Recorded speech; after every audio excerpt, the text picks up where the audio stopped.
અરે ગળું કાપીને એસિડ નાખવામાં આવ્યું જેથી કરીને એનું મોઢું વર્તાય નહીં. હા મિત્રો, હું વાત કરું છું હરિયાણાની એક માસૂમ દીકરીની, મનીષાની, જે 19 વર્ષની હતી અને શિક્ષક હતી, જે પોતાના સપના પૂરા કરવા ઘરની બહાર નીકળેલી હતી. પણ કોને ખબર હતી ઘરની બહાર જ્યારે એ નીકળશે ત્યારે આવા હેવાન જેવા રાક્ષસો એને નહીં મૂકે. મિત્રો, એનું બળાત્કાર કરવામાં આવ્યું. તમે એના ફોટા અને વિડીયો જુઓ ને મિત્રો, અરે રૂવાડા ઊભા થઈ જાય. અને આ જે લોકો કપડાને જજ કરે જ ને એને લાવો મારી પાસે. આ દીકરીએ તો આખો ડ્રેસ પહેરો તો માથે ચુંદડી ઓઢી હતી, તો એની સાથે કેમ આવું થયું?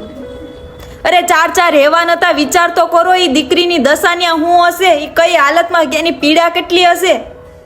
અરે જ્યારે એના મા બાપ, આ ગરીબ ઘરની દીકરી હતી, અને જ્યારે એના મા બાપ પોલીસ સ્ટેશને જાય છે ત્યારે એને એવો જવાબ આવે છે, ભાઈ કે તમારી દીકરી બહુ જવાન છે, 2 દિવસ ખમો, આપોઆપ આવી જશે. આનો વાક કોણ છે? ખાલી પબ્લિક જ છે, કેમ કે એ અવાજ નથી ઉપાડતો, કારણ કે આજે એના ઘરની દીકરી નથી ગઈ. અરે સ્વતંત્ર દિવસ ગયો, કોઈ એક પણ બેન દીકરી આઝાદ છે? નહીં, કોઈ આઝાદ નથી.